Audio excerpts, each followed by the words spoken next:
पतित पावन पवित्र वशल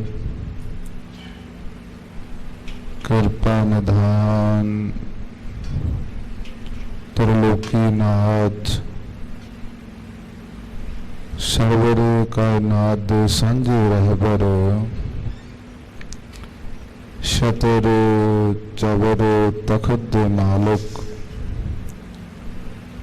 बाणी के बोहित नाम के जहाज दसां पातशाहियां दे साक्षात स्वरूप गुरता गद्दी उत्ते सुभायमान जुगो जुग अटल धन धन धन धन साहिब श्री गुरु ग्रंथ साहिब महाराज। दीना बंधु सतगुरां दी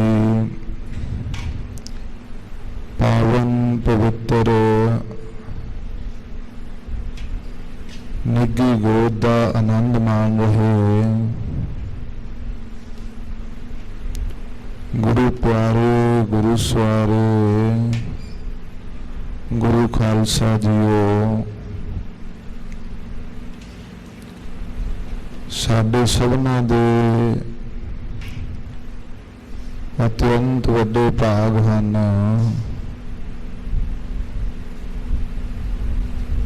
जो कि सतगुरु साहब जी ने तरस करके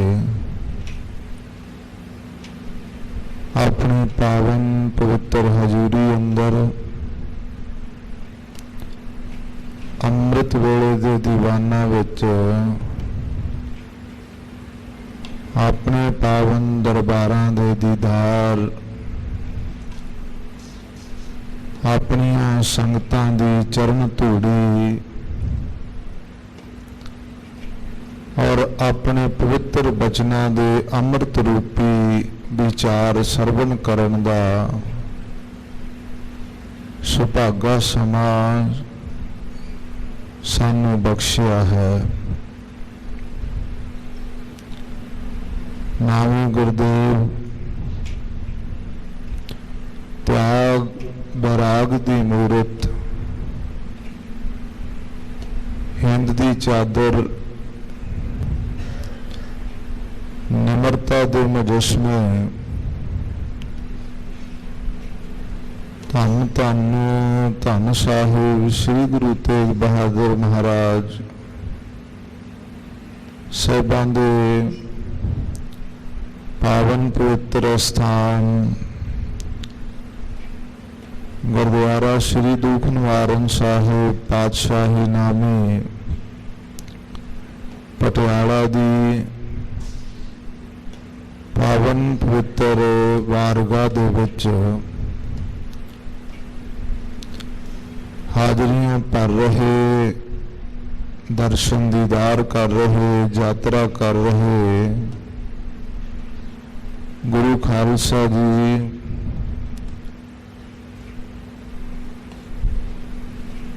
बड़ा ही रस भिन्ना कीर्तन श्री आसा जी दी वार दा रागी सिंह सरवण करा रहे सन। दरबार की निता प्रति दी मर्यादा अनुसार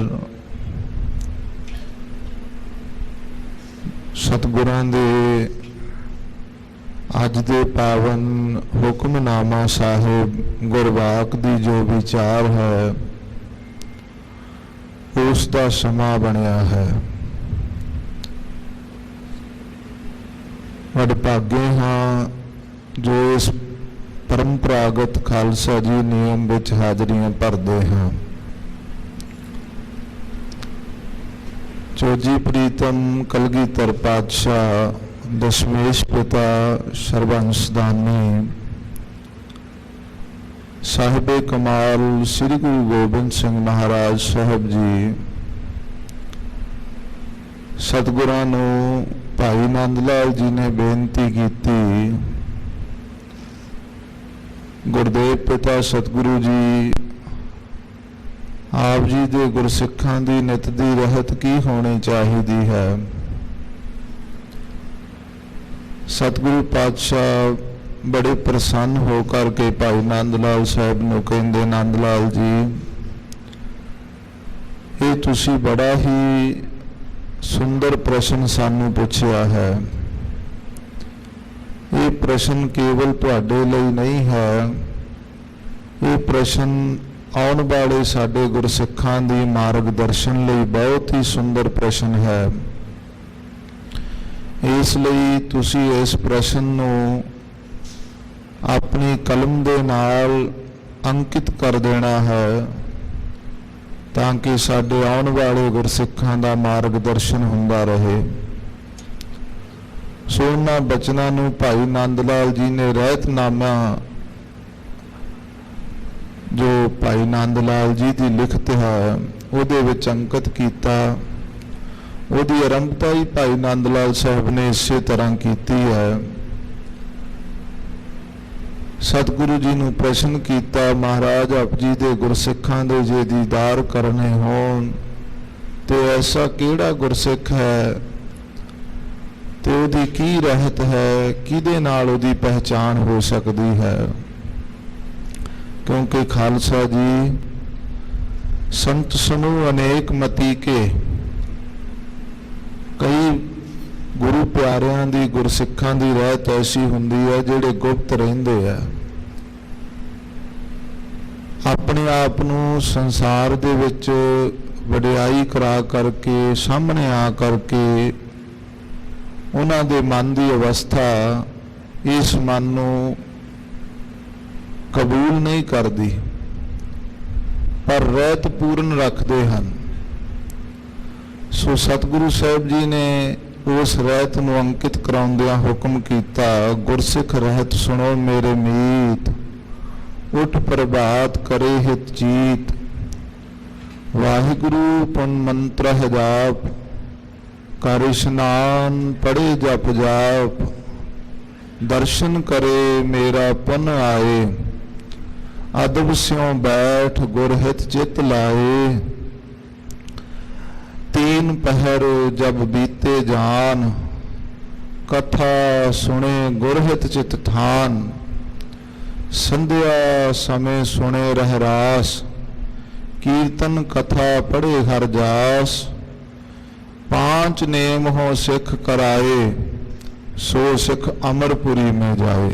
आखो सतनाम श्री वाहिगुरू। ये खालसा जी पंज नेम ने गुरसिख दी रहत दे। ਪਹਿਲਾਂ ਤਾਂ ਪਹਿਰ ਰਾਤ ਅੰਮ੍ਰਿਤ ਵੇਲੇ ਜਾਗਣਾ ਹੈ, ਦੂਸਰਾ ਇਸ਼ਨਾਨ ਕਰਕੇ ਵਾਹਿਗੁਰੂ ਮੰਤਰ ਦਾ ਅਭਿਆਸ ਕਰਨਾ ਹੈ, ਉਸ ਤੋਂ ਬਾਅਦ ਨਿਤਨੇਮ ਦੀਆਂ ਬਾਣੀਆਂ ਜਪਜੀ ਜਾਪ ਸਵਈਏ ਚੌਪਈ ਸਾਹਿਬ ਆਨੰਦ ਸਾਹਿਬ ਪੰਜ ਬਾਣੀਆਂ ਦਾ ਨਿਤਨੇਮ ਕਰਨਾ, ਫਿਰ ਆ ਕਰਕੇ ਗੁਰਦਰਬਾਰ ਦੇ ਦੀਦਾਰ ਕਰਨੇ, ਦਰਸ਼ਨ ਕਰਨੇ।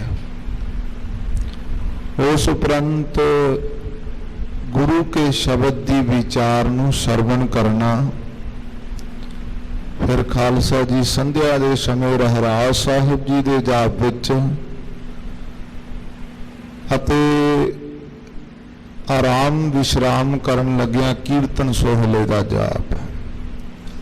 ਮਹਾਰਾਜ ਸਾਹਿਬ ਕਹਿੰਦੇ ਪੰਜ ਨੇਮ ਨੇ, ਜਿਹੜਾ ਵੀ ਮੇਰਾ ਗੁਰਸਿੱਖ ਪਿਆਰਾ ਪ੍ਰੇਮ ਭਾਵ ਦੇ ਵਿੱਚ ਸ਼ਰਧਾ ਦੇ ਨਾਲ ਇਹਨਾਂ ਪੰਜਾਂ ਨੇਮਾਂ ਦੇ ਵਿੱਚੋਂ ਇੱਕ ਨੇਮ ਦਾ ਵੀ ਧਾਰਨੀ ਹੋ ਜਾਏ, ਇੱਕ ਨੇਮ ਨੂੰ ਵੀ ਪਰਪੱਕ ਕਰ ਲਏ, ਬਾਕੀ ਚਾਰ ਨੇਮ ਮੈਂ ਆਪਣੇ ਆਪ ਉਹਦੇ ਸੰਪੂਰਨ ਕਰਾਵਾਂਗਾ। ਆਖੋ ਸਤਨਾਮ ਸ੍ਰੀ ਵਾਹਿਗੁਰੂ। ਜਿਹੜਾ ਇੱਕ ਨੇਮ ਦਾ ਧਾਰਨ ਕਰ ਲੇਗਾ ਉਹ ਅਮਰਪੁਰੀ ਵਿੱਚ ਜਾਏਗਾ। ਅਮਰਪੁਰੀ ਕਹਿੰਦੇ ਆ ਸਵਰਗਾਂ ਨੂੰ, ਜਿੱਥੇ ਕੋਈ ਮਰ ਨਹੀਂ ਸਕਦਾ, ਅਮਰਪੁਰੀ। ਉਹ ਅਮਰਪੁਰੀ ਵਿੱਚ ਜਾਏਗਾ, ਹੋਏਗਾ।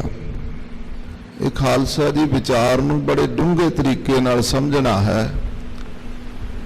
ਅਮਰ ਹੋ ਜਾਣਾ, ਸਰੀਰ ਦਾ ਜਨਮ ਲੈਣਾ ਤੇ ਸਰੀਰ ਦਾ ਮਰਨਾ। ਤੇ ਗੁਰੂ ਸਾਹਿਬ ਜੀ ਬਾਣੀ ਵਿੱਚ ਫਰਮਾਨ ਕਰਦੇ ਆ, ਜਮ ਜਮ ਮਰੈ मरै फिर जम्मै, बहुत सजाए पया देश लम्मै। जिहड़ा जन्म लैंदा उन्हें मरना ही है, जिहड़ा मर जांदा उन्हें दोबारा जन्म लैना ही लैना। भावें वो किसी भी जून में लवे उन्हें दोबारा जन्म लैना ही पैंदा। पर जिहड़ा मरे ही ना, अमर हो जावे, फिर वो दोबारा जन्म नहीं लै सकता। सो सतगुरु साहब कहते जिहड़ा मेरा गुरसिख एक भी नेम कमा लेगा, अमृत वेले उठण दा, वाहिगुरू जाप करन दा, पंजा बाणियां दे नितनेम करन दा, कथा विच बैठण दा, संध्या दे समय रहरास ते कीर्तन सोहले विच, इन्हां पंजा नेमां विचों एक भी नेम कमा लेगा, निश्चय करके जानना कि ओ सिख नूं मैं मरण ही नहीं देंगा। आखो सतनाम श्री वाहिगुरू। सो सिख अमरपुरी में जाए, वो मरेगा नहीं।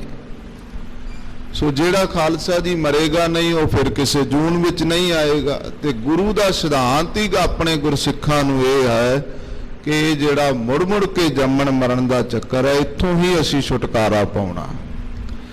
इसे मुड़ मुड़ के जन्म जम्मण मरण दे चक्कर तो मुक्त होने वास्ते खालसा जी कोई धूनियां तापदा, कोई जल धारे करदा, कोई पुठे लटकदा, कोई खालसा जी भुखे रह करके, नंगे रह करके अपने जीवन नूं बतीत करदा। केवल इक्को एक मन दे विच फुरना हुंदा कि मैं दोबारा जन्म विच ना आवां, मेरी मुक्ति हो जावे। क्योंकि खालसा जी जिस वेले इस लड़ी नूं वेखदे आ ना, ते सतगुरु साहब कहंदे कई जन्म भये कीट पतंगा, कई जन्म गज मीन कुरंगा, कई जन्म पंखी शर्प होयो, कई जन्म हैवर बृख जोयो। कई जूना ते खालसा जी पत्थरां विच ही लंघ जांदियां, कई जूना बनस्पति विच ही लंघ जांदियां ने, पत्थरां विच भी सैल पत्थर मैं जंतो पाए।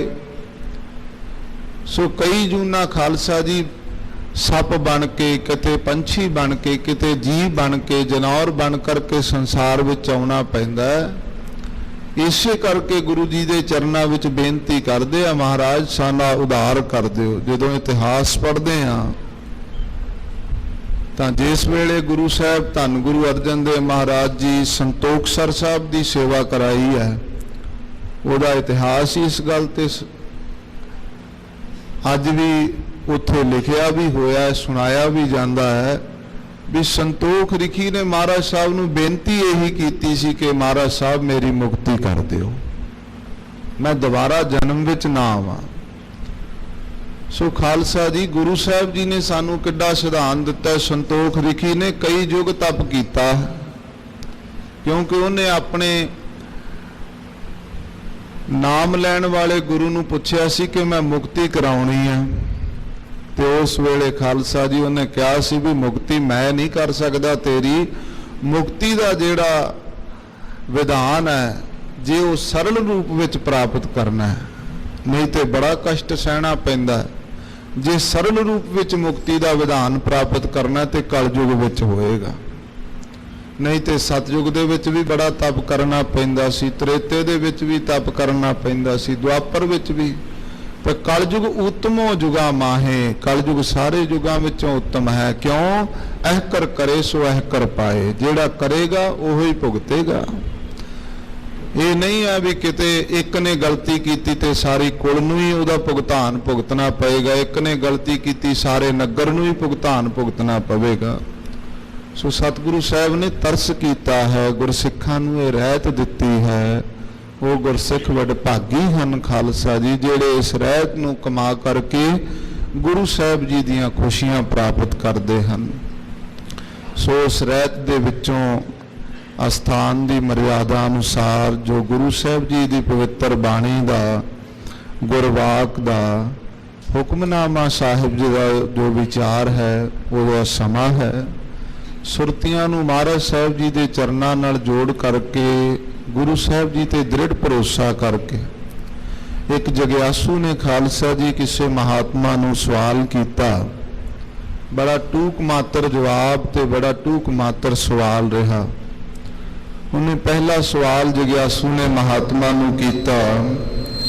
ਕਹਿਣ ਲੱਗਾ ਜੀ ਇੱਕ ਸੰਸਾਰ ਵਿੱਚ ਰਹਿਣ ਵਾਲੇ ਸੰਸਾਰੀ ਜੀਵ ਦੇ ਰੁਝੇਵੇਂ ਬਹੁਤ ਹੁੰਦੇ ਆ, ਜਿਨ੍ਹਾਂ ਕਰਕੇ ਨਾਮ ਨਹੀਂ ਜਪਿਆ ਜਾਂਦਾ, ਸੇਵਾ ਨਹੀਂ ਹੁੰਦੀ, ਜਿਸ ਕਰਕੇ ਫਿਰ ਦੁੱਖ ਵੀ ਘੇਰ ਲੈਂਦੇ ਆ। ਐਸੇ ਦੁੱਖਾਂ ਤੋਂ ਛੁਟਕਾਰਾ ਕਿਸ ਤਰ੍ਹਾਂ ਪਾਇਆ ਜਾ ਸਕੇ? ਇੱਕ ਸੰਸਾਰੀ ਜੀਵ ਆਪਣੇ ਦੁੱਖਾਂ ਤੋਂ ਕਿਸ ਤਰ੍ਹਾਂ ਛੁਟਕਾਰਾ ਪਾ ਸਕਦਾ?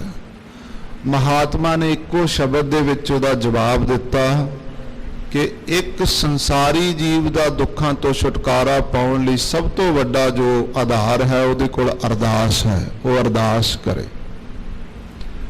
ਨਾਲ ਦੀ ਨਾਲ ਉਸ ਜੀਵ ਨੇ ਦੂਸਰਾ ਸਵਾਲ ਪਾਇਆ ਕਿ ਅਰਦਾਸ ਲਈ ਕੀ ਹਦਾਇਤਾਂ ਹੋਣੀਆਂ ਚਾਹੀਦੀਆਂ?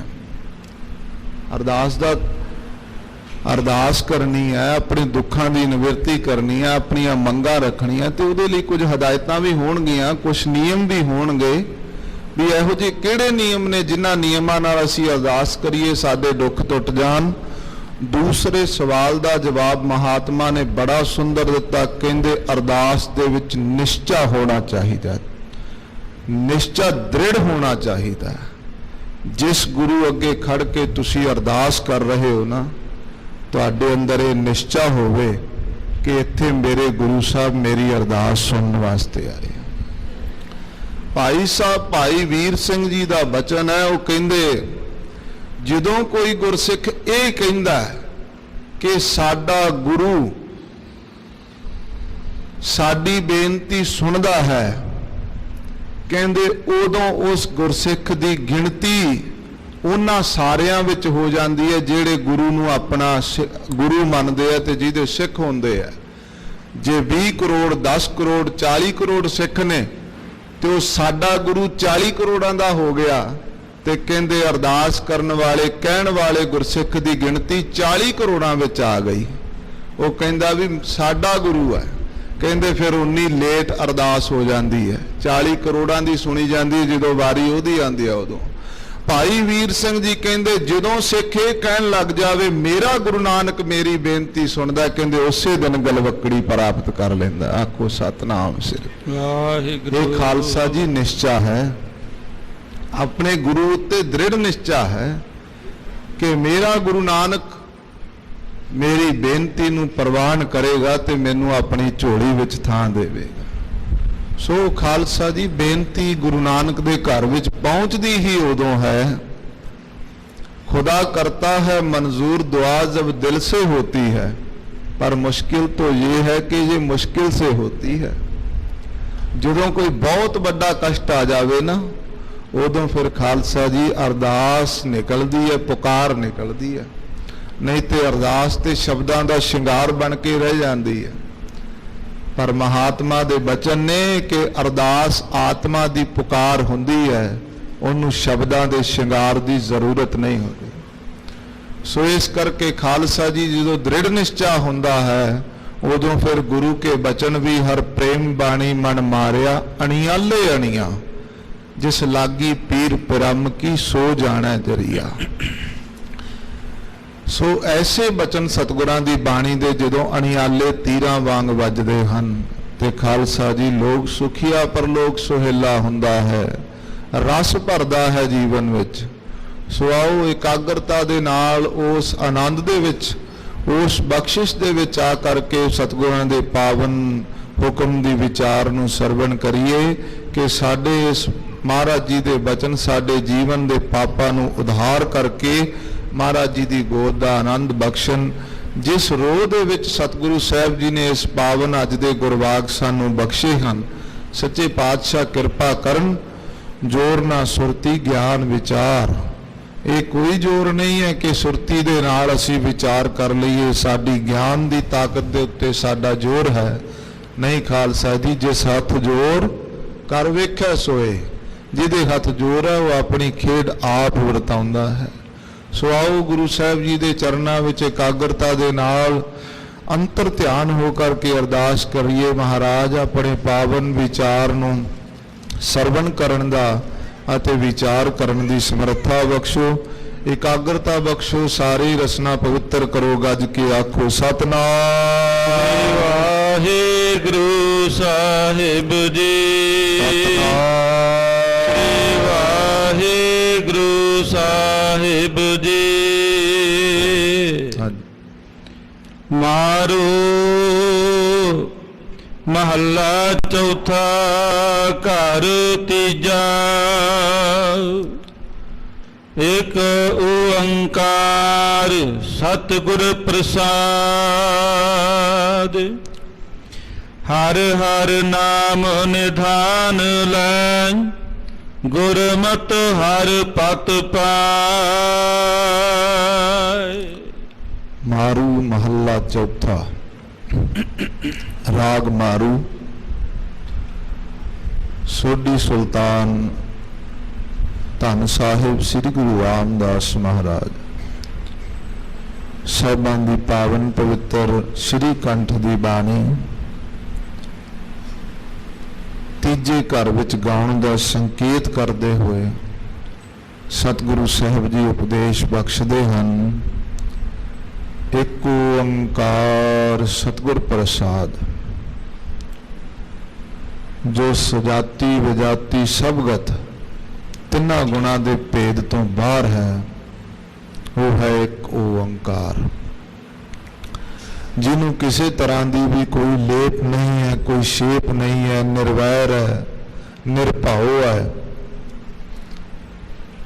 ਕਰਤਾ ਪੁਰਖ ਹੈ, ਅਕਾਲ ਹੈ, ਅਜੂਨੀ ਹੈ। ਐਸਾ ਜੋ ਪਰਮੇਸ਼ਰ ਹੈ ਉਹ ਸੰਸਾਰ ਵਿੱਚ ਇੱਕੋ ਹੀ ਹੈ।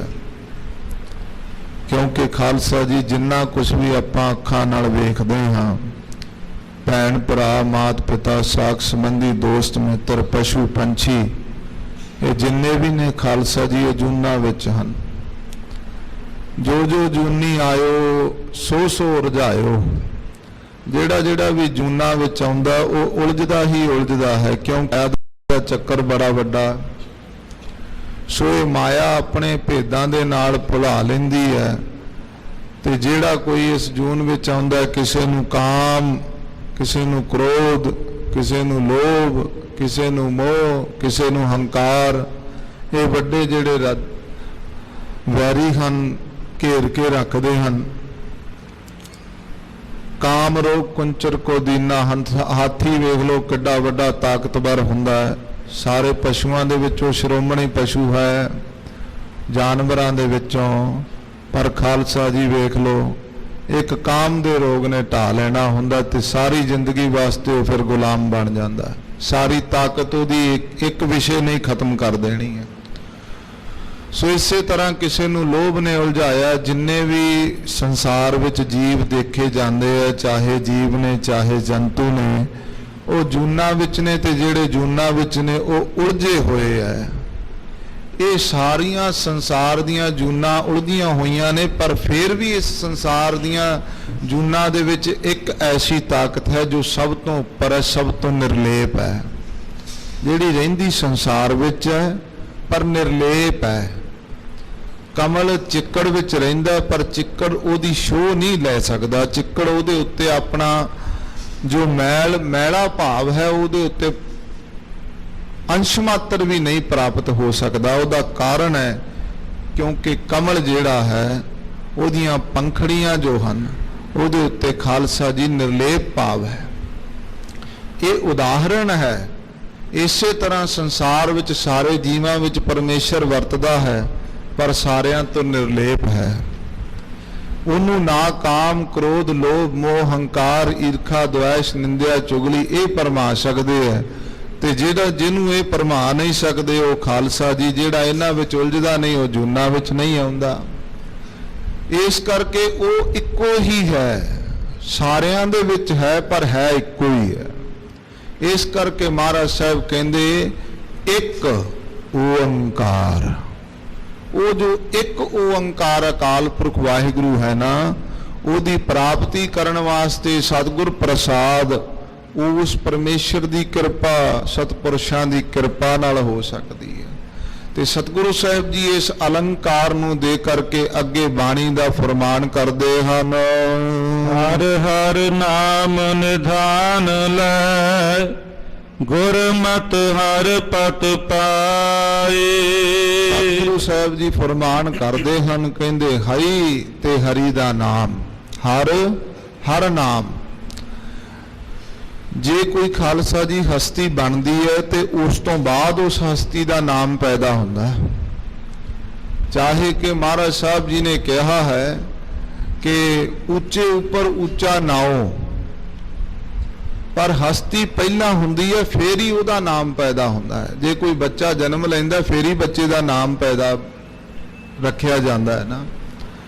ਚਾਹੇ ਕਿ ਹਰ ਥਾਂ ਤੇ ਨਾਮ ਦੀ ਮੌਜੂਦਗੀ ਹੁੰਦੀ ਹੈ, ਪਰ ਬੱਚੇ ਦੀ ਮੌਜੂਦਗੀ ਨਾ ਵੀ ਹੋਵੇ, ਨਾਮ ਲਿਆ ਜਾ ਸਕਦਾ ਹੈ, ਉੱਥੇ ਯਾਦ ਕੀਤਾ ਜਾ ਸਕਦਾ ਹੈ, ਪਰ ਕੀਤਾ ਤਾਂ ਉਸੇ ਨੂੰ ਜਾ ਰਿਹਾ ਨਾ ਜਿਹਦਾ ਉਹ ਨਾਮ ਹੈ। ਤੇ ਜੇ ਪਹਿਲਾਂ ਉਹ ਹੈ ਇਸੇ ਕਰਕੇ ਉਹਦਾ ਨਾਮ ਹੈ। ਇਸ ਕਰਕੇ ਮਹਾਰਾਜ ਸਾਹਿਬ ਕਹਿੰਦੇ ਹਰ ਉਹ ਪਰਮੇਸ਼ਰ, ਹਰ ਨਾਮ ਉਹਦਾ ਨਾਮ।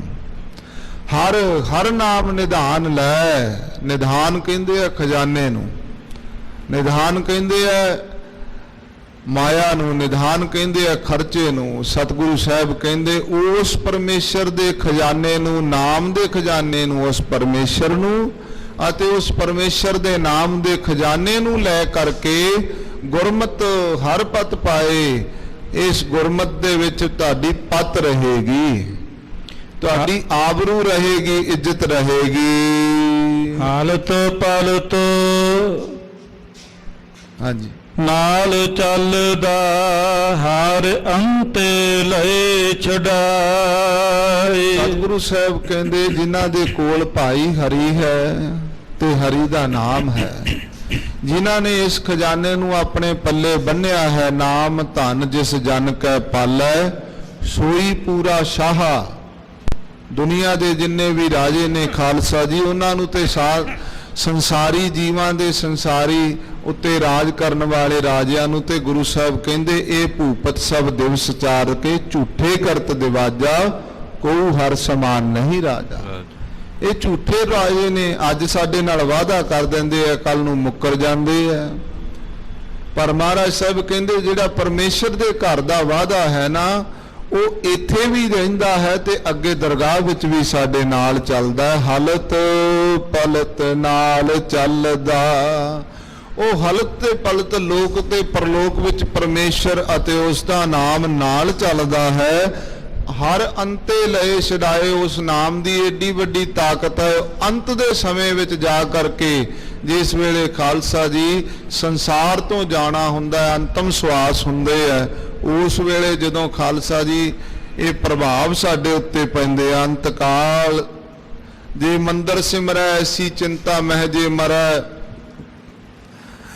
ਪ੍ਰੇਤ ਜੋਨ ਵੱਲ ਵੱਲ ਉਤਾਰੈ, ਅੰਤ ਜਾਲ ਲక్ష్ਮੀ ਸਿਮਰੈ ਐਸੀ ਚਿੰਤਾ ਮਹਿ ਜੇ ਮਰੈ, ਸਰਪ ਜੋਨ ਵੱਲ ਵੱਲ ਉਤਾਰੈ, ਅੰਤ ਕਾਲ ਜੇ ਲੜਕੇ ਸਿਮਰੈ ਐਸੀ ਚਿੰਤਾ ਮਹਿ ਜੇ ਮਰੈ, ਸੂਕਰ ਜੋਨ ਵੱਲ ਵੱਲ ਉਤਾਰੈ। ਸੰਸਾਰ ਵਿੱਚ ਇਹਨਾਂ ਸੰਸਾਰੀ ਜੀਵ ਉੱਤੇ ਇਹਨਾਂ ਦਾ ਪ੍ਰਭਾਵ ਹੁੰਦਾ ਹੈ ਨਾ। ਮੈਂ ਸਾਰਾ ਜੀਵਨ ਲਾ ਕਰਕੇ ਬੜੇ ਸੁੰਦਰ ਮਹਿਲ ਬਣਾਏ ਸੀ, ਮੈਂ ਇਹਨਾਂ ਵਿੱਚ ਰਹਿ ਨਹੀਂ ਸਕਿਆ, ਅੰਤਲੇ ਸਵਾਸਾਂ ਤੇ ਖਿਆਲ ਆ ਗਿਆ, ਫਿਰ ਉਸੇ ਘਰ ਵਿੱਚ ਰਹਿਣ ਵਾਸਤੇ ਖਾਲਸਾ ਜੀ ਪ੍ਰੇਤ ਬਣ ਜਾਂਦਾ। ਬੱਚਿਆਂ ਦੀ ਸਿਮਰਤੀ ਕਰਦਾ ਤੇ ਅੰਤ ਵੇਲੇ ਫਿਰ ਸੂਰ ਦੀ ਜੂਨ ਵਿੱਚ ਆ ਜਾਂਦਾ, ਮਾਇਆ ਦੀ ਸਿਮਰਤੀ ਕਰਦਾ ਤੇ ਸਰਪ ਦੀ ਜੂਨ ਵਿੱਚ, ਸੱਪ ਦੀ ਜੂਨ ਵਿੱਚ ਆ ਜਾਂਦਾ।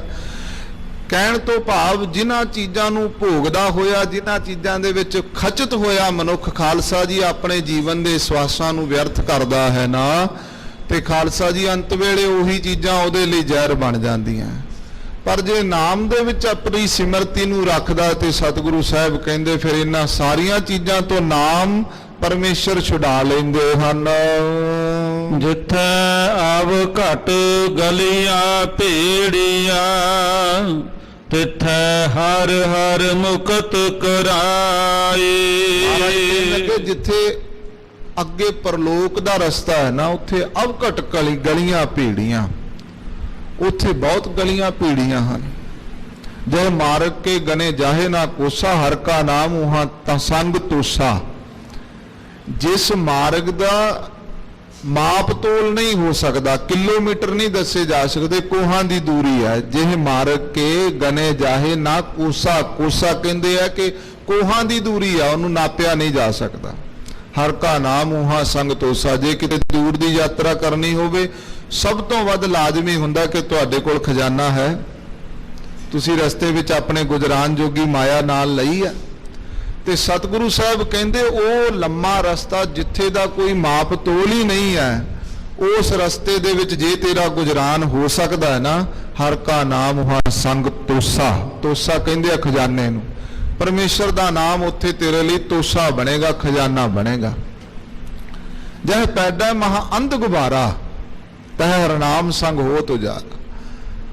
ਮਹਾਰਾਜ ਕਹਿੰਦੇ ਜਿਹੜੇ ਰਾਸਤੇ ਦੇ ਵਿੱਚ ਗੁਬਾਰ ਹੀ ਗੁਬਾਰ ਹੈ, ਹਨੇਰਾ ਹੀ ਹਨੇਰਾ ਹੈ, ਜੇ ਤੇਰੇ ਕੋਲ ਨਾਮ ਹੋਏਗਾ, ਨਾਮ ਦੇ ਨਾਲ ਉਸ ਰਸਤੇ ਦੇ ਵਿੱਚ ਚਾਨਣ ਹੋ ਜਾਏਗਾ। ਬੜਾ ਲੰਮਾ 10 ਪੰਕਤੀਆਂ ਗੁਰੂ ਸਾਹਿਬ ਜੀ ਨੇ, ਧੰਨ ਗੁਰੂ ਅਰਜਨ ਦੇਵ ਮਹਾਰਾਜ ਸਾਹਿਬ ਜੀ ਨੇ ਇਸ ਸ਼ਬਦ ਦੇ ਵਿੱਚ ਅਸ਼ਟਪਦੀ ਦੇ ਵਿੱਚ ਬਿਆਨ ਕੀਤੀਆਂ। ਤੇ ਸਾਰੀਆਂ ਪੰਕਤੀਆਂ ਵਿੱਚ ਖਾਲਸਾ ਜੀ ਜਿੱਥੇ ਅਵ ਘਟ ਗਲੀਆਂ ਭੀੜੀਆਂ ਉਹਦਾ ਬਿਆਨ ਕੀਤਾ ਹੈ। ਤੇ ਉੱਥੇ ਅੱਗੇ ਮਹਾਰਾਜ ਸਾਹਿਬ ਜੀ ਨੇ ਤਿੱਥਾ ਹਰ ਹਰ ਮੁਕਤ ਕਰਾਏ, ਉਹਦਾ ਵੀ ਨਾਲ ਜਵਾਬ ਵੀ ਦਿੱਤਾ ਹੈ ਵੀ ਜਿਹੜਾ ਉਹ ਰਸਤਾ ਹੈ ਨਾ, ਉਸ ਰਸਤੇ ਵਿੱਚ ਤੇਰੇ ਮਾਂ ਪਿਓ ਭੈਣ ਪੁੱਤਰ ਸਾਕ ਸੰਬੰਧੀ ਮਿੱਤਰ ਪ੍ਰੇਮੀ ਘਰ-ਬਾਰ ਮਾਇਆ ਲక్ష్ਮੀ ਜੋ ਕੁਝ ਵੀ ਹੈ, ਇਹ ਕਿਸੇ ਨੇ ਵੀ ਨਾਲ ਨਹੀਂ ਜਾਣਾ। ਜੇ ਨਾਲ ਜਾਏਗਾ ਤੇ ਪਰਮੇਸ਼ਰ ਦਾ ਨਾਮ ਜਾਏਗਾ। ਸੋ ਸਤਿਗੁਰੂ ਕਹਿੰਦੇ ਜਿੱਥੇ ਅਵ ਘਟ ਗਲੀਆਂ ਭੀੜੀਆਂ, ਜਿੱਥੇ ਭਾਈ ਇਹ ਭੀੜੀਆਂ ਗਲੀਆਂ ਹਨ, ਪਰਲੋਕ ਦਾ ਰਸਤਾ ਹੈ, ਤਿੱਥੈ ਹਰ ਹਰ ਮੁਕਤ ਕਰਾਏ। ਮਹਾਰਾਜ ਕਹਿੰਦੇ ਉੱਥੇ ਭਾਈ ਪਰਮੇਸ਼ਰ ਆਪਣੇ ਭਗਤਾਂ ਨੂੰ ਨਾਮ ਦੇ ਕਰਕੇ ਮੁਕਤ ਕਰਾਉਂਦੇ ਹਨ। ਮੇਰੇ ਸਤਿਗੁਰਾ ਮੈਂ ਹਰ ਹਰ ਨਾਮ ਦ੍ਰਿੜਾਏ। ਸਤਿਗੁਰੂ ਗੁਰੂ ਰਾਮਦਾਸ ਮਹਾਰਾਜ ਵੇਖੋ ਖਾਲਸਾ ਜੀ ਕੈਸੀ ਸਤਿਗੁਰਾਂ ਦੀ ਨਿਮਰਤਾ ਹੈ। ਆਪ ਅਕਾਲ ਪੁਰਖ ਦਾ ਸਰੂਪ ਨੇ, ਪਰ ਫਿਰ ਵੀ ਕਹਿੰਦੇ ਮੇਰੇ ਸਤਿਗੁਰਾ ਮੈਂ ਹਰ ਹਰ ਨਾਮ ਦ੍ਰਿੜਾਏ। ਐ ਮੇਰੇ ਵਾਹਿਗੁਰੂ ਮੇਰੇ ਅੰਦਰ ਇਸ ਗੱਲ ਦੀ ਦ੍ਰਿੜਤਾ ਪੈਦਾ ਕਰ ਦੇਵੇ। ਵਾਹਿਗੁਰੂ ਮੇਰੇ ਉੱਤੇ ਕਿਰਪਾ ਕਰ ਦਿਓ ਕਿ ਮੈਨੂੰ ਇਸ ਗੱਲ ਦੀ ਦ੍ਰਿੜਤਾ ਹੋ ਜਾਵੇ ਕਿ ਪਰਮੇਸ਼ਰ ਇੱਕ ਹੈ ਤੇ ਉਸ ਪਰਮੇਸ਼ਰ ਦਾ ਨਾਮ ਵੀ ਇੱਕੋ ਹੀ ਹੈ। ਹੋਰ ਦੂਸਰੇ ਨੂੰ ਮੈਂ ਪਰਮੇਸ਼ਰ ਨਾ ਬਣਾ ਸਕਾਂ, ਹੋਰ ਦੂਸਰੇ ਨੂੰ ਮੈਂ ਉਹਦਾ ਸ਼ਰੀਕ ਨਾ ਬਣਾ ਸਕਾਂ। ਇਹ ਨਾ ਹੋਵੇ ਕਿ ਖਾਲਸਾ ਜੀ ਮੱਥਾ ਇੱਥੇ ਵੀ ਟੇਕ ਲਿਆ ਤੇ ਸੁਖਣਾ ਕਿਤੇ ਹੋਰ ਵੀ ਸੁਖ ਲਈ, ਫਿਰ ਦ੍ਰਿੜਤਾ ਨਹੀਂ ਹੈ। ਮੈਂ ਪਹਿਲਾਂ ਬੇਨਤੀ ਕੀਤੀ ਹੈ ਨਾ ਕਿ ਬੜੇ ਸਰਲ ਸ਼ਬਦਾਂ ਦੇ ਵਿੱਚ ਪੁੱਛਿਆ ਗਿਆ ਕਿ ਮਹਾਤਮਾ ਜੀ ਦੁੱਖਾਂ ਦੀ ਨਿਵਰਤੀ ਕਿਸ ਤਰ੍ਹਾਂ ਹੋ ਸਕਦੀ ਹੈ? ਕਹਿੰਦੇ ਅਰਦਾਸ ਨਾਲ। ਅਰਦਾਸ ਦੀ ਹਦਾਇਤ ਕੀ ਹੈ? ਕਹਿੰਦੇ ਦ੍ਰਿੜਤਾ। ਬਸ ਨਿਸ਼ਚਾ ਹੋਣਾ ਚਾਹੀਦਾ। ਮੈਂ ਸਤਿਗੁਰੂ ਗੁਰੂ ਗ੍ਰੰਥ ਸਾਹਿਬ ਮਹਾਰਾਜ ਜੀ ਦੇ ਚਰਨਾਂ ਵਿੱਚ ਆ ਕੇ ਅਰਦਾਸ ਕਰ ਦਿੱਤੀ ਹੈ, ਸਤਿਗੁਰੂ ਤਰਸ ਕਰਨਗੇ, ਮੇਰੀ ਅਰਦਾਸ ਸੁਣਨਗੇ। ਸਤਿਗੁਰੂ ਤਰਸ ਕਰਦੇ ਆ, ਅਰਦਾਸ ਸੁਣਦੇ ਐ। ਸਦ ਸੁਣਦਾ ਸਦ ਵੇਖਦਾ। ਮਹਾਰਾਜ ਸੁਣਦੇ ਵੀ ਐ ਵੇਖਦੇ ਵੀ ਐ। ਦੁੱਖ ਰੋਗ ਸੰਤਾਪ ਉਤਰੇ ਸੁਣੀ ਸੱਚੀ ਬਾਣੀ। ਮਹਾਰਾਜ ਜੀ ਦਾ ਫਰਮਾਨ ਹੈ ਖਾਲਸਾ ਜੀ ਗੁਰਬਾਣੀ 3 ਕਾਲ ਸਤ ਹੈ। ਤਿੰਨਾਂ ਕਾਲਾਂ ਵਿੱਚ ਗੁਰਬਾਣੀ ਨੂੰ ਕੋਈ ਝੁਠਲਾ ਨਹੀਂ ਸਕਦਾ। ਜੇ ਫਰਕ ਹੈ ਤਾਂ ਸਾਡੀ ਦ੍ਰਿੜਤਾ ਦੇ ਵਿੱਚ ਹੈ, ਸਾਡੇ ਨਿਸ਼ਚੇ ਦੇ ਵਿੱਚ ਫਰਕ ਹੈ। ਸੋ ਸਤਿਗੁਰੂ ਗਰੀਬ ਨਵਾਜ ਪਾਤਸ਼ਾਹ ਕਹਿੰਦੇ ਹਨ ਮੇਰੇ ਸਤਿਗੁਰਾਂ ਮੈਂ ਹਰ ਨਾਮ ਦ੍ਰਿੜਾਏ। ਮਹਾਰਾਜ ਮੈਨੂੰ ਇਸ ਦ੍ਰਿੜਤਾ ਬਖਸ਼ੋ, ਮੇਰੇ ਤੇ ਕਿਰਪਾ ਕਰੋ, ਮੈਨੂੰ ਨਾਮ ਦੀ ਤੇ ਤੁਹਾਡੀ ਦ੍ਰਿੜਤਾ ਹੋ ਜਾਵੇ, ਭਰੋਸਾ ਹੋ ਜਾਵੇ। ਮੇਰਾ ਮਾਤ ਪਿਤਾ ਸੁਤ ਬੰਧਪੋ ਮੈਂ ਹਰ ਬਿਨ ਅਵਰ ਨ ਮਾਏ। ਸਾਹਿਬ ਕਹਿੰਦੇ ਮੇਰੀ ਮਾਤਾ ਵੀ ਪਰਮੇਸ਼ਰ ਹੈ। ਜਿਵੇਂ ਮਾਤਾ ਗਲਵੱਕੜੀ ਵਿੱਚ ਲਾਉਂਦੀ ਹੈ, ਸਭ ਤੋਂ ਵੱਡਾ ਮਾਂ ਦਾ ਗੁਣ ਹੀ ਇਹ ਹੈ ਖਾਲਸਾ ਜੀ, ਬੱਚੇ ਵਿੱਚ ਜਿੰਨੇ ਵੀ ਗੁਨਾਹ ਹੋਣ ਨਾ ਸਾਰੀ ਦੁਨੀਆ ਉਸ ਗੁਨਾਹਾਂ ਨੂੰ ਤੋਲਦੀ ਹੈ। ਇੱਕ ਮਾਂ ਹੀ ਹੈ ਜਿਹੜੀ ਆਪਣੇ ਬੱਚੇ ਦੇ ਔਗੁਣ ਨਹੀਂ ਵੇਖਦੀ। ਤੇ ਐਸਾ ਵੀ ਵੱਡਾ ਗੁਣ ਪਰਮੇਸ਼ਰ ਵਿੱਚ ਹੈ, ਉਹ ਬੱਚੇ ਦੇ ਔਗੁਣ ਨਹੀਂ ਵੇਖਦਾ, ਉਹ ਆਪਣੇ ਸਿੱਖ ਦੇ ਔਗੁਣ ਨਹੀਂ ਵੇਖਦਾ। ਇੱਕੋ ਇੱਕ ਵੇਖਦਾ ਕਿ ਜੋ ਸ਼ਰਨ ਆਵੇ ਸ਼ਰਨ ਵਿੱਚ ਆਉਂਦਾ ਕਿ ਨਹੀਂ। ਜਦੋਂ ਆ ਕੇ ਢਹਿ ਗਿਆ, ਜਦੋਂ ਆ ਕੇ ਬੇਨਤੀ ਕਰ ਦਿੱਤੀ ਸਗਲ ਦੁਆਰ ਕੋ ਛਾੜ ਕੇ ਗਹਿਓ ਤੁਹਾਰੋ ਦੁਆਰ, ਉਦੋਂ ਫਿਰ ਗੁਰੂ ਦੀ ਫਰਮਾਨ ਹੈ ਜੋ ਸ਼ਰਨ ਆਵੇ ਤਿਸ ਕੰਠ ਲਾਵੇ। ਫਿਰ ਗਲਵੱਕੜੀ ਵਿੱਚ ਲੈ ਲੈਂਦੇ ਹਨ ਸਤਿਗੁਰੂ। ਤੋ ਸਤਿਗੁਰੂ ਗਰੀਬ ਨਵਾਜ ਪਾਤਸ਼ਾਹ ਧੰਨ ਗੁਰੂ ਰਾਮਦਾਸ ਮਹਾਰਾਜ ਕਹਿੰਦੇ ਮੇਰਾ ਮਾਤ ਪਿਤਾ ਸੁਤ ਬੰਧਪੋ, ਮੇਰਾ ਮਿੱਤਰ ਵੀ, ਮੇਰਾ ਪੁੱਤਰ ਵੀ, ਮੇਰੀ ਮਾਤਾ ਵੀ, ਮੇਰਾ ਪਿਤਾ ਵੀ, ਜਿਹੜੇ ਇਹ 4 ਵੱਖਰੇ ਵੱਖਰੇ ਅਹੁਦੇ ਹਨ, ਇਹ ਵੱਖਰੇ ਵੱਖਰੇ ਜਿਹੜੇ ਸਾਡੇ ਰਿਸ਼ਤੇ ਹਨ ਨਾ, ਇਹ ਸਾਰੇ ਰਿਸ਼ਤੇ ਇੱਕੋ ਥਾਂ ਤੇ ਮਿਲਦੇ ਆ ਅਕਾਲ ਪੁਰਖ ਵਾਹਿਗੁਰੂ ਜੀ ਦੇ ਚਰਨਾਂ ਵਿੱਚੋਂ। ਮਹਾਰਾਜ ਕਹਿੰਦੇ ਮੇਰਾ ਮੈਂ ਹਰ ਬਿਨ ਅਵਰ ਨਾ ਮਾਏ, ਮੇਰੀ ਮਾਂ ਮੈਂ ਉਸ ਪਰਮੇਸ਼ਰ ਤੋਂ ਬਿਨਾ ਹੋਰ ਕਿਸੇ ਨਾਲ ਵੀ ਇਸ ਰਿਸ਼ਤਿਆਂ ਦਾ ਆਨੰਦ ਨਹੀਂ ਲੈਂਦਾ। ਵਿਸ਼ਰਾਮ ਦੇ ਕਰਕੇ ਫਰਮਾਨ ਕਰਦੇ ਮੈਂ ਹਰ ਬਿਰਹੀ ਹਰ ਨਾਮ ਹੈ, ਕੋਈ ਆਣ ਮਿਲਾਵੇ ਮਾਏ। ਸਤਿਗੁਰੂ ਗੁਰੂ ਰਾਮਦਾਸ ਮਹਾਰਾਜ ਕਹਿੰਦੇ ਮੈਂ ਹਰ ਬਿਰਹੀ ਹਰ ਨਾਮ ਹੈ। ਮੇਰੇ ਅੰਦਰ ਜੇ ਕਿਤੇ ਤੜਫ ਆ ਨਾ, ਬਿਰਹੋਂ ਵਿਛੋੜੇ ਦੀ, ਮੈਨੂੰ ਕਿਸੇ ਪ੍ਰਾਪਤੀ ਦੀ ਤੜਫ ਆ, ਉਹ ਸੰਸਾਰੀ ਜੀਵਾਂ ਦੀ ਨਹੀਂ ਹੈ। ਕਿਉਂਕਿ ਸਾਰੇ ਸੰਸਾਰ ਦੇ ਜਿੰਨੇ ਵੀ ਸੁੱਖ ਹਨ ਉਹ ਪਰਮੇਸ਼ਰ ਨੂੰ ਮਿਲ ਜਾਂਦੇ ਆ। ਸੰਸਾਰੀ ਜੀਵਾਂ ਦੀ ਤੜਫ ਖਾਲਸਾ ਜੀ, ਆਪਾਂ ਸੰਸਾਰੀ ਹਾਂ। ਆਪਣੇ ਅੰਦਰ ਝਾਤ ਮਾਰ ਕੇ ਵੇਖੋ, ਜਦੋਂ ਜ਼ਰੂਰਤ ਮਹਿਸੂਸ ਹੁੰਦੀ ਆ ਉਦੋਂ ਆ ਕੇ ਕਹਿੰਦੇ ਆ ਮਹਾਰਾਜ ਸੱਚੇ ਪਾਤਸ਼ਾਹ ਉੱਤਰ ਬਖਸ਼ ਦੇ। ਫਿਰ ਕਹਿੰਦੇ ਆ ਮਹਾਰਾਜ ਪੰਜਾਬੀ ਪਿੰਡਾਂ ਦੇ ਵਿੱਚ ਕਹਿੰਦੇ ਦੁੱਧ ਤੇ ਪੁੱਤ ਚਾਹੀਦਾ, ਦੋਵੇਂ ਚੀਜ਼ਾਂ ਹੀ ਚਾਹੀਦੀਆਂ। ਫਿਰ ਕਹਿੰਦੇ ਆ ਮਾਇਆ ਵੀ ਚਾਹੀਦੀ ਹੈ, ਮਹਾਰਾਜ ਚੰਗੇ ਸੰਬੰਧੀ ਵੀ ਹੋਣ, ਮਿੱਤਰ ਪ੍ਰੇਮੀ ਵੀ ਹੋਣ, ਕੱਲੀ ਕੱਲੀ ਚੀਜ਼ ਮੰਗਦੇ ਆ ਤੇ ਉਹਦੇ ਪਿੱਛੇ ਤੜਫਦੇ ਆ, ਨਹੀਂ ਮਿਲਦੀ ਦੁਬਾਰਾ ਅਰਦਾਸ ਕਰਦੇ ਆ। ਮਹਾਰਾਜ ਸਤਿਗੁਰੂ ਕਹਿੰਦੇ ਮੈਨੂੰ ਤੜਫ ਹੀ ਨਹੀਂ ਹੈ ਕਿਸੇ ਚੀਜ਼ ਦੀ, ਮੈਂ ਹਰ ਬਿਰਹੀ ਹਰ ਨਾਮ ਹੈ। ਮੈਨੂੰ ਜੇ ਮੇਰੇ ਅੰਦਰ ਕਿਸੇ ਚੀਜ਼ ਦੀ ਤੜਫ ਹੈ ਤੇ ਵਾਹਿਗੁਰੂ ਜੀ ਤੁਹਾਡੇ ਨਾਮ ਦੀ ਹੈ, ਤੇ ਉਹਦੇ ਲਈ ਮੈਂ ਇਹ ਅਰਦਾਸ ਵੀ ਕਰਦਾ ਕੋਈ ਆਣ ਮਿਲਾਵੇ ਮਾਏ, ਕੋਈ ਆ ਕਰਕੇ ਮੈਨੂੰ ਉਸ ਪਰਮੇਸ਼ਰ ਨੇ ਨਾਲ ਉਹਦੇ ਨਾਮ ਦੇ ਨਾਲ ਜੋੜ ਦੇਵੇ। ਤਿਸ ਆਗੈ ਮੈਂ ਜੋਦੜੀ, ਮੇਰਾ ਪ੍ਰੀਤਮ ਦੇ ਮਿਲਾਏ। ਗੁਰੂ ਸਾਹਿਬ ਕਹਿੰਦੇ ਉਸ ਜਿਹੜਾ ਮੈਨੂੰ ਪਰਮੇਸ਼ਰ ਦੇ ਨਾਲ ਮੇਲ ਦੇਵੇ, ਉਹਦੇ ਅੱਗੇ ਮੈਂ ਦੋਵੇਂ ਹੱਥ ਜੋੜ ਕਰਕੇ ਬੇਨਤੀਆਂ ਕਰਾਂ। ਮੈਨੂੰ ਪਤਾ ਲੱਗ ਜਾਵੇ ਕਿ ਕੋਈ ਰੱਬ ਨਾਲ ਮਿਲਣ ਵਾਲਾ ਹੈ, ਤੇ ਮੈਂ ਉਹਦੇ ਜਾ ਕੇ ਦੋਵੇਂ ਹੱਥ ਜੋੜ ਕਰਕੇ ਤੇ ਪੈਰਾਂ ਵਿੱਚ ਸਿਰ ਰੱਖ ਕਰਕੇ ਵੀ ਉਹਦੇ ਚਰਨਾਂ ਦੀ ਸੇਵਾ ਕਰਾਂ ਕਿ ਵਾਹਿਗੁਰੂ ਨਾਲ, ਮੇਰੇ ਪਰਮੇਸ਼ਰ ਨਾਲ ਮੈਨੂੰ ਕੋਈ ਮਿਲਾ ਦੇਵੇ। ਸਤਿਗੁਰ ਪੁਰਖ ਦਇਆਲ ਪ੍ਰਭ, ਹਰ ਮਿਲੇ ਢਿੱਲ ਨ ਪਾਏ। ਇਹ ਅਰਦਾਸ ਕਰਦੇ ਐ ਸਤਿਗੁਰ ਪੁਰਖ ਦਇਆਲ ਪ੍ਰਭ, ਐ ਵਾਹਿਗੁਰੂ ਅਕਾਲ ਪੁਰਖ ਜੀ ਤੁਸੀਂ ਦਿਆਲੂ ਹੋ, ਤੁਸੀਂ ਕਿਰਪਾਲੂ ਹੋ, ਕਿਰਪਾ ਕਰਕੇ ਮੈਨੂੰ ਐਸੇ ਪ੍ਰੀਤਮ ਪਿਆਰੇ ਨਾਲ ਮੇਲ ਦਿਓ, ਐ ਢਿੱਲ ਨਾ ਪਾਓ ਮਹਾਰਾਜ। ਇੱਕ ਘੜੀ ਨਾ ਮਿਲਤੇ ਤਾਂ ਕਲਯੁਗ ਹੋਤਾ। ਮਹਾਰਾਜ ਇੱਕ ਘੜੀ ਵਾਸਤੇ ਵੀ, ਛਿਣ ਮਾਤਰ ਵਾਸਤੇ ਵੀ ਮੇਰੀ ਬਿਰਤੀ ਤੁਹਾਡੇ ਨਾਲੋਂ ਟੁੱਟੇ ਨਾ, ਐਸੇ ਸੱਜਣ ਪ੍ਰੀਤਮ ਦਾ ਮੇਲ ਕਰਾ ਦਿਓ। ਜਿਨ ਹਰ ਹਰ ਨਾਮ ਨ ਚੇਤਿਓ, ਸੇ ਭਾਗਹੀਣ ਮਰ ਜਾਏ। ਸਤਿਗੁਰੂ ਸਾਹਿਬ ਜੀ ਵਿਆਕੁਲਤਾ ਦੱਸ ਰਹੇ ਆ ਮਨਮੁਖਾਂ ਦੀ, ਤੇ ਆਪਣੇ ਅੰਦਰ ਦੀ ਵੇਦ ਦੱਸ ਰਹੇ ਆ। ਮਹਾਰਾਜ ਕਹਿੰਦੇ ਜਿਨ ਹਰ ਹਰ ਨਾਮ ਨਾ ਚੇਤਿਓ, ਸੇ ਭਾਗਹੀਣ। ਜਿਹੜੇ ਸੰਸਾਰ ਦੇ ਸੁੱਖਾਂ ਦੇ ਵਿੱਚ, ਸੰਸਾਰ ਦੀਆਂ ਦਿੱਤੀਆਂ ਹੋਈਆਂ ਇਹ ਚੀਜ਼ਾਂ ਦੇ ਵਿੱਚ ਖਚਤ ਰਹਿੰਦੇ ਆ, ਪਰਮੇਸ਼ਰ ਦਾ ਨਾਮ ਨਹੀਂ ਜਪਦੇ, ਮਹਾਰਾਜ ਕਹਿੰਦੇ ਉਹ ਤੇ ਬੜੇ ਵੱਡੇ ਭਾਗਹੀਣ ਨੇ, ਉਹ ਤੇ ਮਾੜੇ ਭਾਗਾਂ ਵਾਲੇ ਨੇ।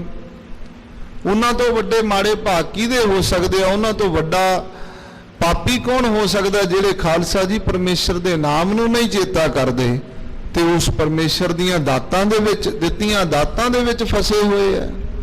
ਦਾਤ ਪਿਆਰੀ ਵਿਸਰਿਆ ਦਾਤਾਰ। ਮਹਾਰਾਜ ਕਹਿੰਦੇ ਐਸੇ ਜਿਹੜੇ ਲੋਕ ਨੇ ਉਹ ਭਾਗਹੀਣ ਹਨ, ਮਾੜੇ ਭਾਗਾਂ ਵਾਲੇ ਹਨ। ਹੋਏ ਫਿਰ ਜੋ ਨ ਪਵਾਏ ਹੈ, ਮਰ ਜੰਮਹਿ ਆਵੈ ਜਾਏ। ਸਤਿਗੁਰੂ ਸਾਹਿਬ ਜੀ ਕਹਿੰਦੇ ਜਿਹੜੇ ਐਸੇ ਮਾੜੇ ਭਾਗਾਂ ਵਾਲੇ ਨੇ ਉਹ ਇਸ ਸੰਸਾਰ ਵਿੱਚ ਆ ਕੇ ਫਿਰ ਮਰ ਜਾਂਦੇ ਆ। ਫਿਰ ਜੋਨ ਭਵਾਈ ਹੈ, ਮਰ ਜੰਮੈ ਆਵੈ ਜਾਏ। ਉਹ ਫਿਰ ਕੇ ਕਦੀ ਮਰ ਜਾਂਦੇ ਆ, ਫਿਰ ਜੰਮ ਜਾਂਦੇ ਆ, ਫਿਰ ਮਰ ਜਾਂਦੇ ਆ, ਫਿਰ ਜੰਮ ਜਾਂਦੇ ਆ। ਕਦੀ ਕਿਹੜੀ ਜੂਨ ਵਿੱਚ, ਕਦੀ ਕਿਹੜੀ ਜੂਨ ਵਿੱਚ, ਕਦੀ ਕਿਸੇ ਰਾਸਤੇ ਆਉਂਦੇ ਆ, ਕਦੀ ਕਿਸੇ ਰਾਸਤੇ ਆਉਂਦੇ ਆ। ਤੜਫਦੇ ਨੇ, ਮਰਦੇ ਨੇ। ਜਿਹੜਾ ਇਹ ਬੰਧਨ ਹੈ ਇਹਦੇ ਤੋਂ ਪ੍ਰਚਾਰ ਨਹੀਂ ਕਰਦੇ। ਇੱਕ ਸਾਖੀ ਵੀ ਆਉਂਦੀ ਹੈ ਗੁਰੂ ਨਾਨਕ ਸਾਹਿਬ ਵੇਲੇ ਦੀ। ਸੱਚੇ ਪਾਤਸ਼ਾਹ ਕਿਸੇ ਨਗਰ ਵਿੱਚ ਗਏ, ਉੱਥੇ ਪ੍ਰੇਮੀ ਨੇ ਮਹਾਰਾਜ ਸਾਹਿਬ ਜੀ ਦਾ ਸਤਿਕਾਰ ਕੀਤਾ। ਸੱਚੇ ਪਾਤਸ਼ਾਹ ਨੇ ਉਹਦੀ ਭਾਵਨਾ ਵੇਖ ਕਰਕੇ, ਕੇਵਲ ਸਤਕਾਰ ਦੀ ਭਾਵਨਾ ਵੇਖ ਕਰਕੇ ਮਹਾਰਾਜ ਸਾਹਿਬ ਜੀ ਨੇ ਕਿਹਾ ਤੈਨੂੰ ਮੁਕਤ ਕਰ ਦਈਏ। ਕਹਿਣ ਲੱਗਾ, ਉਹਨੂੰ ਕੀ ਪਤਾ ਸੀ ਗੁਰੂ ਨਾਨਕ ਸਾਹਿਬ ਏਡੀ ਤਾਕਤ ਦੇ ਮਾਲਕ ਨੇ। ਇਹੀ ਸੋਚਿਆ ਕਿ ਸਾਧੂ ਨੇ, ਰਮਤੇ ਨੇ, ਮਹਾਪੁਰਸ਼ ਨੇ ਜਲ ਪਾਣੀ ਛਕਾ ਦਿੱਤਾ। ਕਹਿੰਦਾ ਮਹਾਰਾਜ ਕਾਹਨੂੰ ਮੁਕਤ ਕਰਦੇ ਹੋ? ਇਹ ਨਹੀਂ ਸੀ ਪਤਾ ਵੀ ਮੁਕਤੀ ਇਹ ਹੁੰਦੀ ਹੈ ਵੀ ਜੂਨਾਂ ਤੋਂ ਮੁਕਤੀ ਹੋਣੀ ਹੈ। ਇਹ ਸੀ ਵੀ ਕਿਤੇ ਬਚਨ ਕਰਕੇ ਮੇਰੇ ਸਵਾਸ ਹੀ ਨਾ ਖਤਮ ਕਰ ਦੇਣ। ਕਹਿੰਦਾ ਜੀ ਬੱਚੇ ਨੇ, ਪਰਿਵਾਰ ਆ। ਮਹਾਰਾਜ ਕਹਿੰਦੇ ਇਹਨੇ ਕਿਹੜਾ ਨਾਲ ਜਾਣਾ? ਵੇਖ ਲੈ ਤੂੰ ਸੇਵਾ ਕੀਤੀ ਹੈ, ਤੇਰੀ ਸੇਵਾ ਤੋਂ ਪ੍ਰਸੰਨ ਹੋਏ ਆ, ਕਰਦੀ। ਨਹੀਂ ਮਹਾਰਾਜ। ਗੁਰੂ ਸਾਹਿਬ ਕਹਿੰਦੇ ਸਮਾਂ ਦਿੱਤਾ, ਤੈਨੂੰ ਮੰਗ ਪੁੱਛਿਆ ਸੀ ਕੀ ਲੈਣਾ, ਤੂੰ ਨਹੀਂ ਮੰਗਿਆ ਸੀ, ਦੇਣਾ ਸੀ ਤੂੰ ਨਹੀਂ ਲਿਆ। ਸਮਾਂ ਦਿੱਤਾ, ਫੇਰ ਆਏ। ਫੇਰ ਕੀ ਵੇਖਦੇ ਆ ਕਿ ਚੜ੍ਹਾਈ ਕਰ ਗਿਆ ਤੇ ਬਲਦ ਬਣਿਆ ਹੋਇਆ। ਉਹੀ ਬੱਚੇ ਜਿਨ੍ਹਾਂ ਨੂੰ ਪਾਲਦਾ ਸੀ ਉਹ ਡੰਡੇ ਮਾਰਦੇ ਆ। ਮਹਾਰਾਜ ਸਾਹਿਬ ਵੇਖਿਆ, ਜਾ ਕੇ ਬਲਦ ਦੇ ਕੋਲ ਜਾ ਕੇ ਫਿਰ ਬਚਨ ਕੀਤੇ। ਆਤਮਾ ਤਾਂ ਸਮਝ ਸਾਰਿਆਂ ਵਿੱਚ ਬਰਾਬਰ ਹੈ। ਮਹਾਰਾਜ ਕਹਿੰਦੇ ਮੁਕਤ ਕਰ ਦਈਏ। ਕਹਿੰਦਾ ਮਹਾਰਾਜ ਆ ਜਿਹੜਾ ਮੇਰੇ ਨਾਲ ਦਾ ਬਲਦ ਬੰਨਿਆ ਹੋਇਆ ਨਾ, 2 ਬਲਦਾਂ ਨਾਲ ਹਲ ਜੋੜੀਦਾ। ਜਿਹੜਾ ਨਾਲ ਦਾ ਇਹ ਬੜਾ ਡਾਢਾ ਹੈ, ਇਹ ਮੇਰੇ ਕਰਕੇ ਹੀ ਸਹਿਜ ਨਾਲ ਚੱਲਦਾ। ਜੇ ਕਿਤੇ ਮੈਂ ਹਟ ਗਿਆ ਨਾ, ਮੇਰਾ ਪੁੱਤਰ ਜਿਵੇਂ ਡੰਡੇ ਮਾਰਦਾ, ਇਹ ਉਹਦੇ ਸਿੰਗ ਮਾਰ ਕੇ ਉਹਨੂੰ ਮਾਰ ਦੂਗਾ। ਰਹਿਣ ਦਿਓ ਮਹਾਰਾਜ। ਮਹਾਰਾਜ ਬੜੇ ਹੈਰਾਨ ਹੋਏ ਵੀ ਡੰਡੇ ਖਾਈ ਜਾਂਦਾ ਹੈ, ਜੂਨ ਵਿੱਚ ਤੁਰਿਆ ਫਿਰਦਾ, ਪਰ ਮੁਕਤ ਨਹੀਂ ਚਾਹੁੰਦਾ। ਮਹਾਰਾਜ ਚਲੇ ਗਏ। ਫੇਰ ਆਏ, ਫਿਰ ਕੁੱਤੇ ਦੀ ਜੂਨ ਵਿੱਚ। ਗੁਰੂ ਸਾਹਿਬ ਕਹਿੰਦੇ ਹਾਂਜੀ ਮੁਕਤ ਕਰ ਦਈਏ। ਮਹਾਰਾਜ ਇਹ ਘਰ ਦੇ ਤਾਲੇ ਖੁੱਲੇ ਛੱਡ ਕੇ ਚਲੇ ਜਾਂਦੇ, ਘਰ ਦੀ ਰਖਵਾਲੀ ਕੌਣ ਕਰੇਗਾ? ਮਾਇਆ ਪਈ, ਸਮਾਨ ਪਿਆ। ਮਹਾਰਾਜ ਕਹਿੰਦੇ ਵੇਖੋ ਕਿੰਨਾ ਮਨ ਖੱਚਤ ਹੋਇਆ। ਕਿਉਂ? ਕਿਉਂਕਿ ਉਹ ਸਿਮਰਨ ਨੂੰ ਨਹੀਂ ਕੀਤਾ ਤੇ ਉਹਦਾ ਆਨੰਦ ਨਹੀਂ ਲਿਆ, ਰਸ ਨਹੀਂ ਲਿਆ। ਭਾਗਹੀਣ ਹੈ, ਮਰ ਜੰਮੈ ਆਵੇ ਜਾਂ ਮੁੜ ਕੇ ਆਉਂਦਾ। ਕਦੀ ਕਿਹੜੀ ਚਿੰਤਾ ਨੂੰ ਚਿੰਤਵਨ ਕਰ ਲੈਂਦਾ, ਕਦੀ ਕਿਹੜੀ ਸਿਮਰਤੀ ਨੂੰ। ਮੇਰੇ ਬੱਚੇ ਫੇਰ ਆਏ ਗੁਰੂ ਸਾਹਿਬ ਜੀ। ਫਿਰ ਖਾਲਸਾ ਜੀ ਸੱਪ ਦੀ ਜੂਨ ਵਿੱਚ ਬੜਿਆ, ਪੋਤਿਆਂ ਨੂੰ ਖਿਡਾਉਣ ਲੱਗਾ। ਫੇਰ ਮਾਰਿਆ। ਮਹਾਰਾਜ ਮੁਕਤ ਕਰ ਦਈਏ। ਮਹਾਰਾਜ ਸੱਚੇ ਪਾਤਸ਼ਾਹ ਅਜੇ ਬੱਚਿਆਂ ਨੂੰ ਖੇਡ ਲੈਣ ਦਿਓ, ਪੋਤਿਆਂ ਨੂੰ ਫੇਰ ਕਰ ਦਿਓ। ਫਿਰ ਜਦੋਂ ਅੰਤਲੀ ਵਾਰ ਗੁਰੂ ਸਾਹਿਬ ਜੀ ਆਏ, ਖਾਲਸਾ ਜੀ ਗੰਦੀ ਨਾਲੀ ਦਾ ਕੀੜਾ ਬਣਿਆ ਹੋਇਆ। ਮਹਾਰਾਜ ਕਹਿੰਦੇ ਹੁਣ ਮੁਕਤ ਕਰ ਦਈਏ। ਕਹਿੰਦਾ ਮਹਾਰਾਜ ਹੁਣ ਤੇ ਮੁਕਤ ਕਰ ਦਿਓ। ਸੱਚੇ ਪਾਤਸ਼ਾਹ ਕਹਿੰਦੇ ਇੰਨੀਆਂ ਜੂਨਾਂ ਭਰਮਦਾ ਜੂ ਆਇਆ, ਆਉਣਾ ਤਾਂ ਮੁਕਤੀ ਵਾਲੀ ਸੀ ਨਾ। ਇਹ ਤੇ ਤੇਰਾ ਸਤਕਾਰ ਕੀਤਾ ਹੋਇਆ ਜਿਹੜਾ ਉਹ ਕਰਜ਼ ਸੀ, ਅਸੀਂ ਉਹਦੇ ਕਰਕੇ ਤੇਰੇ ਕੋਲ ਮੁੜ ਕੇ ਆਉਂਦੇ ਸੀ। ਜੇ ਤੂੰ ਸਤਕਾਰ ਨਾ ਕੀਤਾ ਹੁੰਦਾ, ਸੰਗਤ ਵਿੱਚ ਨਾ ਗਿਆ ਹੁੰਦਾ, ਉਸ ਧੂੜੀ ਨੂੰ ਮੱਥੇ ਨਾ ਲਾਇਆ ਹੁੰਦਾ, ਤੇਰੇ ਅੰਦਰ ਉਹ ਪ੍ਰੇਮ ਭਾਵ ਨਾ ਹੁੰਦਾ ਕਿ ਸਾਧੂ ਦੀ, ਗੁਰਸਿੱਖ ਦੀ ਸੇਵਾ ਕਿਸ ਤਰ੍ਹਾਂ ਕਰੀਦੀ ਹੈ, ਤੇ ਤੇਰਾ ਇਹ ਕਰਮ ਬਣਨਾ ਹੀ ਨਹੀਂ ਸੀ। ਇਹ ਤੇ ਤੇਰੇ ਅੰਦਰ ਗੁਰਮਤ ਦਾ ਇੱਕ ਘੜੀ ਆਦੀ ਹੂੰ ਤੇ ਆਦ ਭਗਤਨ ਸੇਤੀ ਗੋਸ਼ਟੇ ਜੋ ਕੀਨੇ ਸੋ ਲਾਭ। ਅੱਧੀ ਤੋਂ ਅੱਧੀ ਘੜੀ ਦਾ ਵੀ ਲਾਭ ਮਿਲ ਗਿਆ। ਪਤਾ ਲੱਗ ਗਿਆ ਵੀ ਮਹਾਤਮਾ ਨੇ ਚਾਹ ਪਾਣੀ ਛਕਾ ਲਿਆ। ਕਹਿੰਦੇ ਉਹਦਾ ਕਰਜ਼ ਉਤਾਰਨ ਵਾਸਤੇ ਅਸੀਂ ਤੇਰੇ ਇੰਨੇ ਜੂਨਾਂ ਦੀ ਉਡੀਕ ਕਰਦੇ ਰਹੇ। ਗੱਲ ਤਾਂ ਮੁਕਤੀ ਤੇ ਮੁੱਕਣੀ ਸੀ, ਤੈਨੂੰ ਅਸੀਂ ਪਹਿਲਾਂ ਦਿੰਦੇ ਸੀ ਪਰ ਨਹੀਂ ਲਈ। क्योंकि भागहीन पावै नहीं भली वस्त को भोग दाख के मुख पाक वो होत काक को रोग। जो दाखा ने मुख पाक जाते हैं, काह दे भी मूँह विच उदों ही छाले होंदे आ, नहीं तो सारा दिन उत्थे ही बैठा रहिंदा भी जदों पक्कणगीआं उदों खावांगे। सो खालसा जी महाराज साहब कहंदे भागहीन फिर मुड़ मुड़ के जन्म मर जम्मै आवे, ओए फिर जोन पुआई है मर जम्मै आवे जाए मुड़ मुड़ के आउंदे हन। ओए जामदार बदे मारिया हर दरगाह मिला सजाए। खालसा जी गुरु साहब जी ने जो बचन सानू कहे है ना, मैं पहला बेनती की तीन काल सत ने तुरकी बाणी आई तिन सगली चिंत मिटाई। अकाल पुरख साहिब दी बाणी है ते गुरु साहब जी सानू दस रहे आ, ओए जामदार बद्दे मारिया है हर दरगाह लए मिले सजाए। उन्होंने दरगाह विच भी सजा मिलती है, बन के मारिया जाता है। आपां तां किसे देखिया नहीं, पर सानू देखे हुए गुरु साहब जी दस रहे हैं। जे असी अजे भी एवें करके अवेसले हो करके उस नाम तो मुनकर होवांगे, फिर खालसा जी साचा सतगुर क्या करे जो सिखा मैं चूक अंधे एक ना लागी जो बांस बजाइया फूक। फिर गुरु साहब भी की करन। सो इस करके महाराज कहंदे भाई वो फिर मनमुखा नू बड़ियां सजावां मिलदियां हन। तो प्रभ हम शरणागते मोको मेल लहू हर राए। पंक्ति विच सतगुरु साहब जी परमेश्वर वाहिगुरु नू बेनती करते हुए कहते महाराज तुसी प्रभु जी ਅਸੀਂ ਤੁਹਾਡੀ ਸ਼ਰਨਾਗਤੀ ਵਿੱਚ ਹਾਂ ਵਾਹਿਗੁਰੂ ਜੀ, ਤੁਹਾਡੇ ਚਰਨਾਂ ਵਿੱਚ ਹਾਂ, ਕਿਰਪਾ ਕਰਕੇ ਸਾਨੂੰ ਮੇਲ ਲੈ ਹੋ। ਹਰ ਧਾਰ ਕਿਰਪਾ ਜਗ ਜੀਵਨਾ, ਗੁਰ ਸਤਿਗੁਰ ਕੀ ਸ਼ਰਣਾਏ। ਜਗਜੀਵਨ ਪਰਮੇਸ਼ਰ ਵਾਹਿਗੁਰੂ ਜੀ, ਕਿਰਪਾ ਧਾਰੋ, ਕਿਰਪਾ ਦੇ ਘਰ ਵਿੱਚ, ਦਿਆਲਤਾ ਦੇ ਘਰ ਵਿੱਚ ਆਓ ਸੱਚੇ ਪਾਤਸ਼ਾਹ, ਆਪਣੀ ਸ਼ਰਨ ਵਿੱਚ ਜੋੜ ਲਵੋ। ਹਰ ਜੀਉ ਆਪ ਦਇਆਲ ਹੋਏ, ਜਨ ਨਾਨਕ ਹਰ ਮਿਲਾਏ। ਕਹਿੰਦੇ ਜਗਿਆਸੂ ਗੁਰਮੁਖੋ, ਉਹ ਪਰਮੇਸ਼ਰ ਜਦੋਂ ਆਪ ਦਇਆਲ ਹੁੰਦੇ ਐ, ਹਰ ਜੀਉ ਆਪ ਦਇਆਲ ਹੋਏ, ਜਦੋਂ ਪਰਮੇਸ਼ਰ ਆਪ ਦਇਆਲ ਹੁੰਦੇ ਐ ਨਾ, ਜਨ ਨਾਨਕ ਹਰ ਮਿਲਾਏ, ਉਦੋਂ ਆਪਣੇ ਨਾਲ ਮੇਲਦੇ ਐ। ਤੇ ਪਰਮੇਸ਼ਰ ਦਇਆਲ ਕਦੋਂ ਹੁੰਦਾ ਹੈ? ਜਦੋਂ ਖਾਲਸਾ ਜੀ ਵਾਰ-ਵਾਰ ਆ ਕਰਕੇ ਉਹਦੇ ਚਰਨਾਂ ਵਿੱਚ ਅਰਦਾਸ ਕੀਤੀ ਜਾਂਦੀ ਹੈ, ਜਦੋਂ ਵਾਰ-ਵਾਰ ਉਹਨੂੰ ਆ ਕੇ ਬੇਨਤੀਆਂ ਕੀਤੀਆਂ ਜਾਂਦੀਆਂ, ਪੁਕਾਰਾਂ ਕੀਤੀਆਂ ਜਾਂਦੀਆਂ। ਜਦੋਂ ਦਰਦ ਹੁੰਦਾ ਹੈ ਤਾਂ ਹੀ ਆਪਾਂ ਡਾਕਟਰ ਕੋਲ ਦਵਾਈ ਲੈਣ ਜਾਂਦੇ ਆ। ਇਹ ਤਾਂ ਹੈ ਨਹੀਂ ਵੀ ਡਾਕਟਰ ਦੀ ਦਵਾਈ ਸਾਨੂੰ ਘਰੇ ਬੈਠਿਆਂ ਨੂੰ ਹੀ ਉਹਦੀ ਦੇਖਣ ਨਾਲ ਹੀ ਅਸੀਂ ਠੀਕ ਹੋ ਜਾਵਾਂਗੇ, ਦੱਸਣੀ ਤਾਂ ਵੇਦਨ ਪੈਂਦੀ ਹੈ ਨਾ। ਸੋ ਇਸ ਕਰਕੇ ਸਤਿਗੁਰੂ ਸਾਹਿਬ ਜੀ ਕਹਿੰਦੇ ਪਰਮੇਸ਼ਰ ਦਿਆਲ ਉਦੋਂ ਹੁੰਦਾ ਜਦੋਂ ਅਸੀਂ ਪਰਮੇਸ਼ਰ ਦੇ ਚਰਨਾਂ ਵਿੱਚ ਆ ਕਰਕੇ ਜੋਦੜੀ ਕਰਦੇ ਆ, ਪੁਕਾਰ ਕਰਦੇ ਆ, ਮਹਾਰਾਜ ਸਾਨੂੰ ਮੇਲ ਲੈ ਹੋ। ਹਉ ਆਇਆ ਦੂਰੋਂ ਚੱਲ ਕੇ, ਮੈਂ ਤੱਕੀ ਤਉ ਸ਼ਰਨਾਏ ਜੀਓ, ਮੈਂ ਆਸਾ ਰੱਖੀ, ਮੈਂ ਆਸ ਰੱਖੀ ਹੈ, ਚਿੱਤ ਮੈਂ ਮੇਰਾ ਸਭੋ ਦੁੱਖ ਗਵਾਏ ਜੀਓ। ਗਰੀਬ ਨਵਾਜ ਕਿਰਪਾ ਕਰਦੇ ਹੈ, ਮੇਲ ਕਰਕੇ ਸਤਿਗੁਰੂ ਜੀ ਸਾਡਾ ਲੋਕ ਸੁਖੀ ਅਤੇ ਪਰਲੋਕ ਸੁਹੇਲਾ ਕਰਾ ਦਿੰਦੇ ਹਨ।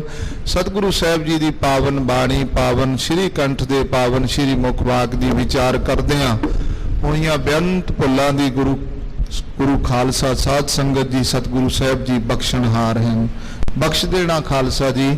ਭੁੱਲਾਂ ਬਖਸ਼ਦਿਆਂ ਹੋਇਆਂ ਸਤਿਗੁਰੂ ਸਾਹਿਬ ਜੀ ਦੀ ਪਵਿੱਤਰ ਬਾਣੀ ਦੇ ਵਿਚਾਰ ਨੂੰ ਆਪਣੇ ਹਿਰਦੇ ਵਿੱਚ ਧਾਰਨ ਕਰਕੇ ਸਤਿਗੁਰੂ ਸਾਹਿਬ ਦੀਆਂ ਖੁਸ਼ੀਆਂ ਪ੍ਰਾਪਤ ਕਰਨੀਆਂ। ਬਹੁਤ ਬਹੁਤ ਧੰਨਵਾਦ, ਅਥਾਹ ਧੰਨਵਾਦ ਸਤਿਗੁਰੂ ਸਾਹਿਬ ਸ੍ਰੀ ਗੁਰੂ ਗ੍ਰੰਥ ਸਾਹਿਬ ਮਹਾਰਾਜ ਸੱਚੇ ਪਾਤਸ਼ਾਹ ਜੀ ਦਾ ਸਮੁੱਚੇ ਹੀ ਪ੍ਰਬੰਧ ਦਾ। ਭੁੱਲਾਂ ਚੁੱਕਾਂ ਦੀ ਖਿਮਾ ਕਰਨੀ। ਫਤਿਹ ਗਜਾਓ ਜੀ। ਵਾਹਿਗੁਰੂ ਜੀ ਕਾ ਖਾਲਸਾ, ਵਾਹਿਗੁਰੂ ਜੀ ਕੀ ਫਤਿਹ।